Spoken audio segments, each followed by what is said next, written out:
have you ever been in a situation in your life where it was beyond your control? Whether it was like, man, I don't know, like immigration issues. Anybody? Anybody waiting on a visa that's just been extended? The process just gets elongated and it just gets harder and harder. Maybe you've had some financial issues growing up, maybe now, wanting to do certain things, but financial limitations is constraining what you can do in your life. Or perhaps it's like a health issue that's pressed upon you over seasons. It's just something that you're carrying in your life. Or maybe it's not physical, but it's mental, and there's something just going on in your psyche, just your general, just mental health has been declining for ages. Or maybe we can talk about the idea of faith. And maybe faith, you've been walking with Jesus, you've been doing the church thing, you consider yourself a Christian, but somewhere along the line you felt like, man, God used to be so near, used to be so clear, but now it feels a little foggy. And you feel like, man, is God even really there? And so you're like trying to understand and control what you can to have faith, but maybe your faith feels like this elusive thing that just keeps coming out of your grasp. When our strength and when our control fails us, when we've tried everything and it hasn't worked and it's fallen to the ground, that's where the golden opportunity is for our faith and for God to intervene. The theme of the passage that we've been the chapter that we've been going through Mark, and we've been going through the Bible, through the Gospel of Mark. And the theme that's been in this kind of section of Mark has been this idea that Jesus, he's been teaching the kingdom of God.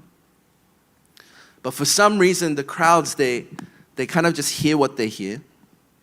So they some listen attentively, some listen, but they kind of don't really get it. So there's just a mixed response to Jesus' teaching.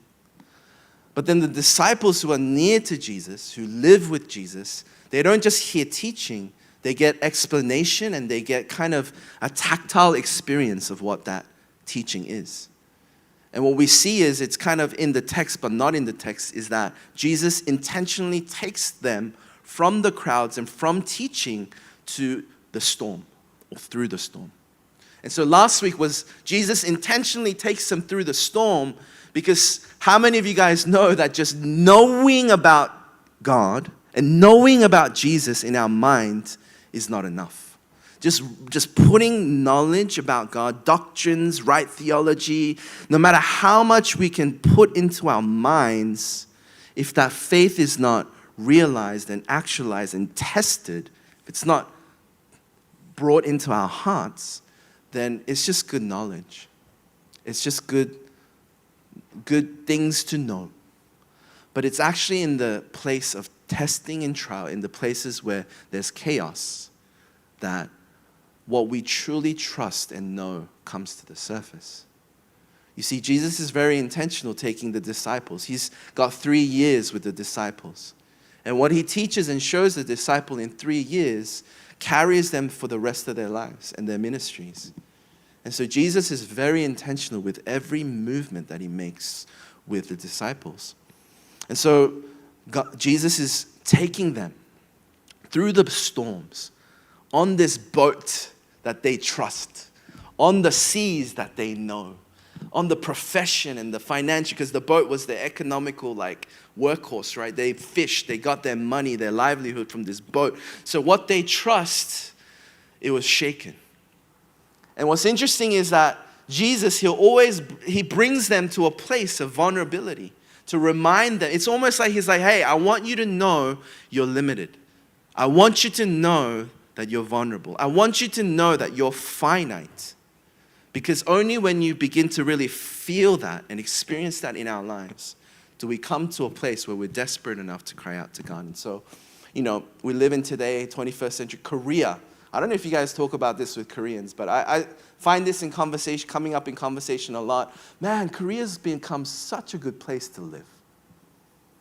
Man, even 60 years ago, we looked like this country and we're impoverished and we didn't have clean roads, clean water. We didn't have a lot of things, but now we have fast Wi-Fi. We have great subways. We have just convenience is to the roof. And so in a society that's become more and more convenient and comfortable, do we find that the society is flourishing? In the physical realm, it feels like all the needs are being met. But, rise of mental health issues, children that are the lowest birth rate. It's declined so low. I think in 2023, it was like 0.79 or something. But now it's 0.63 children per woman. And there's just so many signs, even Christianity and churches going down. It's like, man, we can seek comfort. We could seek success. We could seek a good life. But does it really produce the type of result and even faith for us as believers in an environment like that?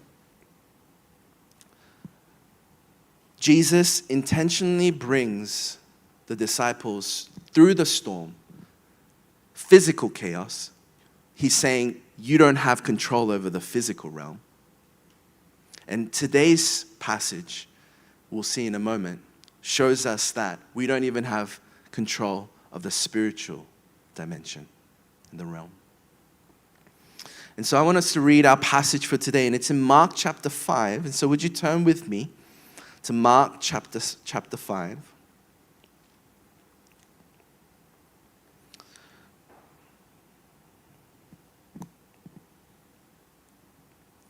And we're going to read from verse 1 to 20. So it's a bit of a long story today, but we'll be just going through it. But it's a pretty, intense story, so stay with me, okay? Maybe, yeah. We're going to read. You can follow up along there on your devices or your Bibles. But Mark chapter 5, verse 1, it says, they came to the other side of the lake, to the country of Gerasenes. And when Jesus had stepped out of the boat, immediately, can somebody say immediately?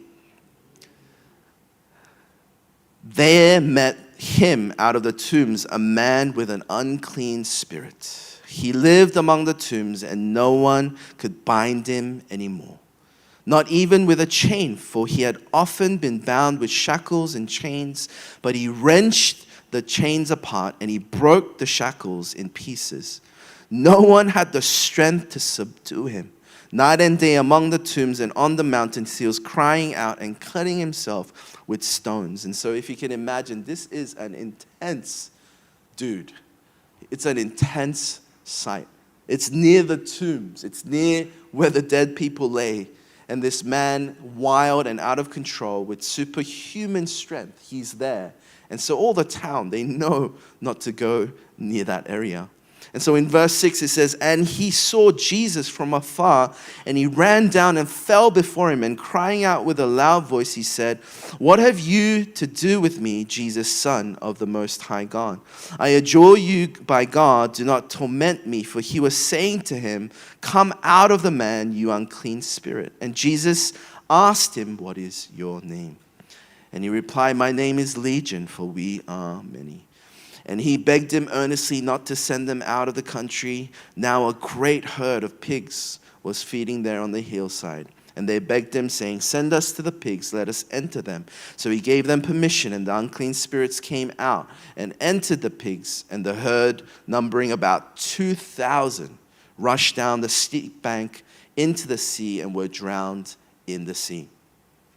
The herdsmen fled and told it in the city and in the country, and people came to see what it was that had happened.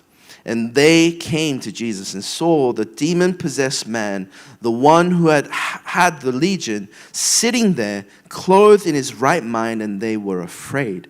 And those who had seen it described to them what had happened to the demon-possessed man and to the pigs. And they began to beg Jesus to depart from their region. And as he was getting into the boat, the man who had been possessed with demons begged him that he might be with him. And he did not permit him, but said to him, go home to your friends and tell them how much the Lord has done for you and how he has had mercy on you. And he went away and began to proclaim in Decapolis how much Jesus had done for him. And everyone marveled. This is the word of the Lord. Amen. There's 20 verses. That's a bit of a long one today. But The title for today's message is In the Yes and in the No. And I think it's all flowing in the same flow. When crisis happens and uncontrollable situations happens in our life, we often cry out to God. God, help us. Maybe the song that we sang, God, I need you. Where are you? Help me. Show me the next step. Show me where I need to go. I don't know if you've had these moments, but I can remember key moments in my life and in my faith where I've cried out to God in crisis. And what has the answer been for you? Has the answer always been yes? Has the answer from God always been a definitive answer in your life? I think when I think about my journey and my faith journey, there's maybe been more no's and ums and maybe dots. There's been more silent moments, more seasons of waiting, more uncertainty. I think when I ask God desperately in situations, there's few moments where God has definitively answered, but oftentimes it's not in the time frame or the way that I expected. When we look at this long passage today, I want us to see that Jesus, he says yes and he says no. There are 3 instances where people beg him and implore him, Jesus, please. And there are some prayers or some requests that he says yes to. And there are some that he says no to. And so I want us to see that as we dive into our passage. You see, the moment that they step off the boat into a new city, I mentioned this before, Jesus is showing his disciples, you don't have control over the physical realm, and you don't have control over the spiritual realm. We see this man who's so jacked up. His name is Legion. And I don't know what your guys' experience or theology is about demon possession. I don't think I've ever heard of a case this intense. But I've certainly, in my years of being in ministry and in church, I've seen, even in the West, in Australia and in LA, I've seen, and on the mission field, I've seen a fair share of people that have spoken in voices that were not their own, a little bit deeper, a little bit scarier. I've seen people manifest into different types of forms, even animals. So I've seen intense screaming, and I've seen these things. And so I think in the West, we severely underestimate the spiritual realm. And maybe perhaps it makes you a little uncomfortable because you've watched a little bit too many of those horror films at like 2 a.m. at night. You shouldn't have done it. But it's like, I still remember like Saw days from when I was a child, when I used to watch Saw. Anyone know what Saw is? Man, I saw Saw 1. It traumatized me for life. Anyway, it's like, or The Ring. Sorry, I shouldn't name more. Okay, but anyway, it's like, man, there are instances where it's like, man, it's hard to explain outside of, like, it's just hard to rationalize. With a scientific and reasonable, like, our worldview, it's hard to make room in the West to really make room for the demonic realm. But I don't know how this sits with you today, and I'm not going to go into like a deep dive into this element of it, but the reality was, the problem today was that there was somebody who was possessed, and that there was no one in the town, there was no one that could help this man. But what's really interesting is, in this text, Mark is saying, no one had the strength to subdue him, but we see from the moment in verse 6 that Jesus comes into the vicinity, this man sees Jesus from afar and reacts to him first.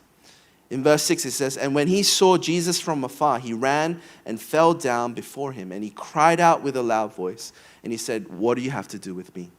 What's your agenda? Why are you here? And he identifies Jesus and says, Jesus, the Son of the Most High God. It's so intense.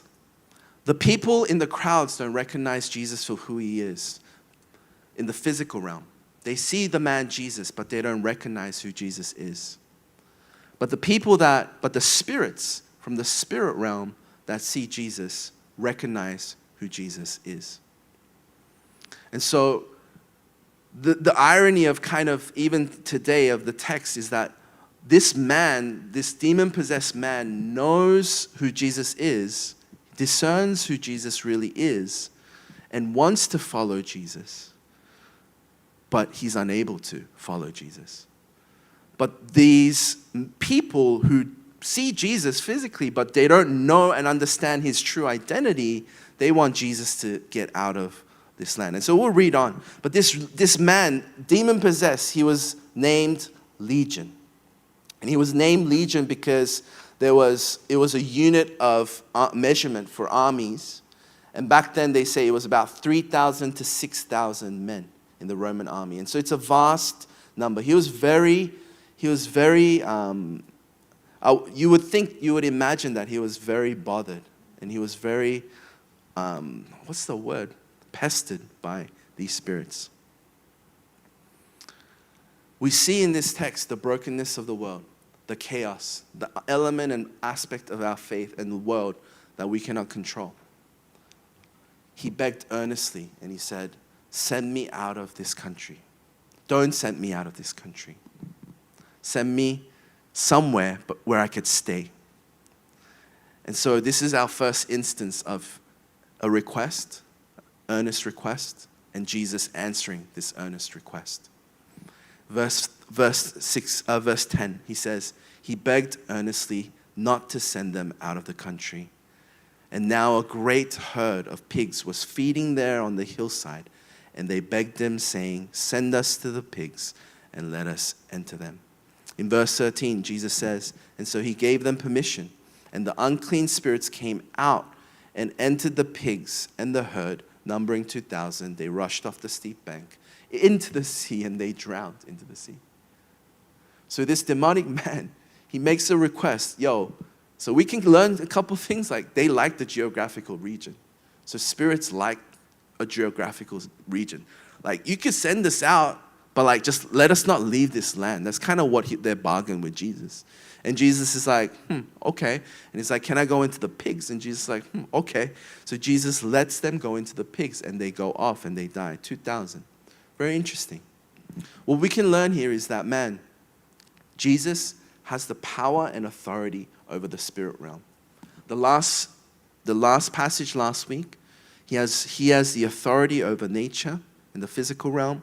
But here we see that he also has the full authority and power in the spirit realm. And so as Jesus permits and does not permit, the demons, they respond to him. And so we see that in this passage today. It's stunningly powerful. Jesus' identity is not just a mere man with good teaching. He's not just here charismatic, so everyone's following him and he's starting this movement. No, he's the Lord over the storms. He's the Lord over every realm, the spiritual, physical. And so Jesus, he's the boss. It's a stunningly powerful and beautiful truth that the physical and the spiritual realms bow and move according to his voice and according to his authority. And this is something that we need to carry today. We might live in a world that feels overwhelming at times. We might feel like it's an anxiety-ridden society and world. We might think that there are so many things and aspects of the world or society that we cannot control. But despite the fallenness and brokenness of the world, despite us not being able to control it, we have a God who we know who is the Lord over this realm, the physical and the spiritual. This is a comforting truth that Jesus is powerful. He carries authority beyond the regular of what we imagine or even know. And so let's read on with verse 14. "And the herdsmen fled and told." So some herdsmen that were like herding sheep fled and told it in the city and in the country. "Hey, come, listen. This is what our Jesus did. This man, we know this man, demonically possessed. All of these pigs started falling off the cliff." And so they're probably in a frenzy. They can't get the words out of their mouth. And people are probably listening to them going, "You sound so crazy right now. What do you mean 2,000 pigs?" And I don't know. And people are probably running out, trying to confirm it. And so they come out to Jesus to outside the city, and they see this demon-possessed man who had legion sitting there fully clothed. And so they're like, "Oh my gosh," right? It's like already the air is different because the proof is in the pudding. It's like sitting right there. He's sane. And so they're like, dude, what's going on? Now we come to the second imploring or begging that happens in our passage today. And in verse 17, they said, and they began to beg Jesus to depart from their region. They don't want Jesus there. For them, they're begging Jesus to leave because economically, they've already thought through their bottom line. It's a town that's probably right by the sea, and it wasn't a rich area. It was a very agricultural society back then. And so they're probably looking at the 2,000 pigs that have gone off the cliff, and they're already calculated how much they're down. That their whole town economy is going to be impacted. The price of samgyeopsal is going up through the roof. And so they're like, dude, we're gonna go bankrupt if this Jesus man. So they're not even able to recognize the miracle because they're just thinking economically. They're just looking at what is practical. And so they're missing the miracle. So they beg Jesus, leave. Please leave. And we live in a pretty modern society, pragmatic, postmodern society today. It's very pragmatic, right? Very practical how we live, how we decide opportunities of what we're going to do with our lives. It's very second nature to us. I think it's harder to recognize the eternal ramifications or consequences of our choices. We're more short-sighted. We see what's more economical, practical, what's more helpful, beneficial. We live in a world today where market drives everything. Economy drives everything. Think about Korea, poorest nations in the world, one of the poorest nations in the world. In 60 years, one of the top richest nations in the world. And so we've made the whole wheel turn on market, what's in demand and supplying that demand. And the market moves a lot of the world today. And so we as believers, as disciples of Jesus, in our churches, we have to understand the system in which the world is built on. The culture of the world, it's not going to recognize the miracle because it doesn't value it. We live in a world that trains us to think X's and O's, what produces results. It's the system that the world is built on. And so if we are not aware of the spiritual battle that's going on, beyond just what is natural, if there is no prayer element, no spiritual element, no discernment, then we might be like the herdsmen that miss the miracle. We miss the miracle because we're just thinking about what is practical. And in Seoul, this is very, very real. In Korea, it's very real. I don't know if you're just visiting here or you live here a little bit long term. But I think in general, the world trends are moving more towards there's more commonality because of the internet and the media that we consume. But in Seoul, the spirit is strong where you have to work hard, prove yourself, make something of yourself, do something great. And all the energy and everything from a young age, from 4 or 5, whatever, right? Just poured into education, poured into work. And it's just give your life, every ounce of your energy to hustle and make something of yourself. And if you're not aware of this, you'll reach a certain point where you burn out and you're like, man, what did I do all of this for? You lose the soul in the process. You miss the miracle. Because all that is in your crosshair is financial stability, financial security. And it's you run there and then you attain it, but you lose something in your pursuit of that. You miss something in the pursuit of that. And so here in our passage, we have Jesus saying yes to an imploring demon, saying, oh, please send me into pigs. Okay. And then we have another imploring crowd saying, please leave our region. Okay. And so this demoniac guy who's now been delivered, he's a new man. He has his sanity back. His mind is no longer bothered by random voices and thoughts. I could imagine him being a schizophrenic kind of guy because he has so many spirits in him. And it's now he has all this space and desire Jesus, thank you for saving me. I want to follow you all my days. I want to just be with you. No one in this town will respect me or know me. They all thought I was crazy. I just want to follow you. And he comes and he makes this request. Please let me go with you. This is our third request. He begs Jesus. And in verse 19, Jesus says, and he did not permit him, but said to him, go home to your friends and tell them how much the Lord has done for you. Isn't that kind of maddening? You say yes to the demons. You say yes to these people. But to the one who just wants to follow you, you say no. You won't let me just be with you, Jesus? Like, am I asking for too much? And it's like, man, just want to be with you, Jesus. And Jesus says, nah, just you stay where you are. And I don't know what he felt in that moment. I don't know if he was still off the high of being, delivered, or if he took it well and just said, oh, okay. I don't know if there was an ounce, maybe a disappointing look, maybe a sense of rejection. Am I not good enough to follow you with the other disciples? I don't know what was going through his mind. But I don't know, man. Maybe you feel like this too. Because there are times in my faith sometimes where I feel like, God, no one else is trying to follow you like me. There's no one else that's trying to set themselves apart and not party and do all that. There are not that many people, God, these days that are trying to live faithfully, going to church every week, serving, giving time, energy, resources. God, I'm here trying to live for you, but why can't you just do one thing for me, God? And maybe we've gone in that space before where we've said, God, out of all that I've done for you compared to the other people, and maybe it's like there's an older brother in me where I'm like, God, I didn't go and squander all this stuff that the younger brother did. You couldn't hold a party for me.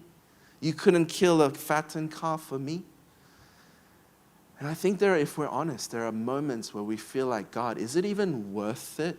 Is the bottom line worth it to give time, energy, and resources, my life to you? Because on a practical level, the older I get, the less time I have. The older I get, the less energy I have. And his silence is deafening. His silence can be perceived as absence and indifference. And it's like, God, I've been running hard and I feel pretty tired. And it would be nice if you pulled through and made something clear. I think we all get to this point. If we're honest, we have many moments of this in our faith where we feel like God doesn't make sense. The no feels like rejection. And I think many people deconstruct from that point. Well, I tried it. I did it. What did God do for me? He was quiet. Or he said no.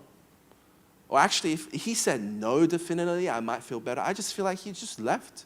Absent, just gone.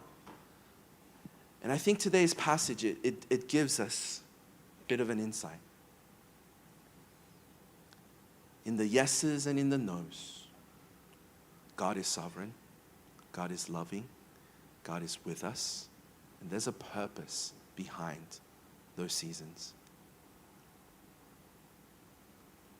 Just like how Jesus led them through the storm, Jesus is leading this demoniac, this demon-possessed, now freshly delivered man back to his hometown to face the tension and the comfortability and all the different old perceptions of who he used to be. And he's sending him back to the place where it's actually uncomfortable for him. And what we see is that Jesus is a loving God who's so intentional with every single person. And that's including you and me. Our discipleship, my discipleship looks different to yours. But Jesus walks with you and me in such intentional ways. And what's really interesting about the passage is that the demoniac, later on scholars say that area that he went back to, his hometown, was the area that was close to where Jesus did the miracle of multiplying 2 fish and 5 loaves. And that whole region was more open, maybe, to the gospel because of the work and the testimony of this man. He became a great evangelist, sharing to all these people what God had done for him. And so even in our pain and even in our perceived absence of God's presence, God is giving us an opportunity. He's sending us to be the light. That even in the perceived absence, He's training us in the resistance and uncomfortability of remaining in the last place He called me to be. He's producing something in me and He's doing something through me that is so valuable. Jesus could have taken the man with Him on the boat. He could have. But the loving thing for the man and to do his work even through him, for him to grow, the man to grow, to be bold in sharing his faith, he had to stay home and face some of his old demons, no pun intended. And it's like Jesus had a plan. And what I want to say to you today, it's coming back to the opening idea, is that even in seasons where you feel like you're not in control, and you've begged God and you've asked God, when do I go? Where do I go? What's next? And you've really earnestly sought God for an answer, but He seemed to be silent and absent. I want to encourage you today to come back to that place of tension and recognize that it is a pivotal moment in your faith to say, God, I still trust you. God, I'll remain in the place you called me because I trust that you have a bigger plan. I trust that you have a purpose for this season. I'm not going to just go and pull up my bootstraps and make it work in my own strength. Go find the job. All right, whatever. I don't want to live in this wrestling and tension. So you just go and you go in your own strength, or you start doubting everything. And maybe the accuser comes into your mind and goes, are you even is it even worth your time? Why? And it's like you start entertaining the doubts and you're like, you know what? Do I even believe? And there's just so many ways that this pivotal moment for a believer, if we don't recognize how important that moment is, we're going to stay either forever beginner Christian, Sunday Christian. You go in, check out. Yeah, I did my thing, so I hit the bare minimum of what a Christian should be. So I probably won't go to hell, but I'm going to go and live my life however I want. And there is no depth to that believer. When true trials struck that believer, it is like the shallow soil where the root had no substance to go deeper. And so the sun beat down on it and it shriveled up and it died. The substance and depth of my faith comes through seasons of waiting and perceived no's. And His no is actually a no of love. He gives the no to the one He loves, because the no will help him grow and trust and walk in faith that doesn't come in the easy places. It doesn't come in the comfortable places. This is such an important truth in our faith and development. Because I think in the modern world, it's an easy thing. It can be the right thing to do. It could be the good thing to do, or good thing to add into my good life. The temptation is, it's the good life. Be happy, enjoy, and those things are true. Those things are good. But Jesus invites us into a life of fullness that's not just a good life here on this earth, material things and health and all those things, but it has an eternal element, relationship with God. And to relate with God on a deeper level, He leads us into trial, into uncertainty. He gives us no's. He sets boundaries, because within that boundary, as we live in faith and in trust, God is able to produce the fruit and harvest from our lives that we couldn't have never imagined. And so, church, I don't know, maybe for some of you that are in Seoul and you're asking God, why am I here? Why am I here in this season? Why do I feel so forsaken, such an outsider, a foreigner? The system isn't for me. People only care about looks or money or I don't know. And you're just like, man, God, I just came here searching for you. I just want you. But why does it feel like you're absent? I just want to encourage you today. He's not absent. He's with you in this season. He has called you into this season to produce something in you that is going to last beyond you. He wants to set the foundation of what He wants to do through you. It isn't rejection. It isn't abandonment. But God has a beautiful plan for you.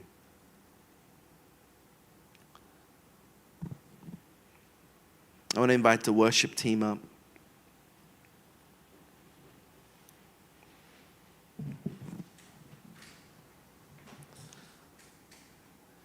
The substantive faith takes longer than I thought to be produced in me. I thought my faith was all about what I do in church and what I profess, which are very foundational. But the depth and the substance of my faith is created through the actual living out my faith.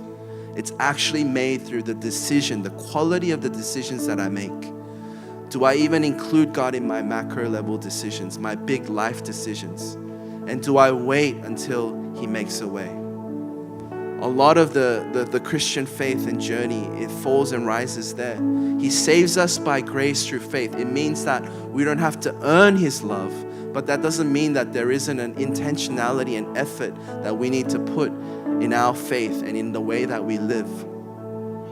And I just want to kind of circle back on this idea of maybe we feel like God has been silent in the seasons where we've sought Him earnestly, and maybe it feels like a no. I want to invite us today. I want to just, maybe for you to just sit as the worship team plays. Maybe we want to just sit and just receive this one truth. God loves you. God loves me.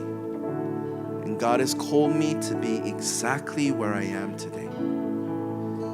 The trials, the frustrations, the doubts, the wrestling. God has brought you to the storm because it is in the storm where there is an opportunity for your trust to be activated, for your eyes to be set on Him. And the breakthrough is coming. God is wanting to bring a breakthrough in your life, but don't just seek the breakthrough itself, but seek God. Connect with God in the midst of the tension. Open to God in the midst of the tension. Cling to God in the tension. Don't look every other way, but just look Godward. And that is faith, to know where to look in the moments where it feels so painful, where it feels so lonely, where it feels so gut-wrenching to be in the season that you're in. It's humiliating, it's embarrassing. But God, even if I lose the world and I have you, it's this type of purifying of our hearts. That's why that process is called refiner's fire, because He's refining through heat all the impurities so that it would rise to the surface, so that the impurities would rise and be separate from the substance and what is of value. And so what God is doing in this season is He's allowing the impurities to rise so that you would know what is in your heart, and you would know what is of true value. And so God has brought you to the season right now for a purpose, and it is good. Would you be able to trust in that today? Would you be able to open to Him and receive that truth today?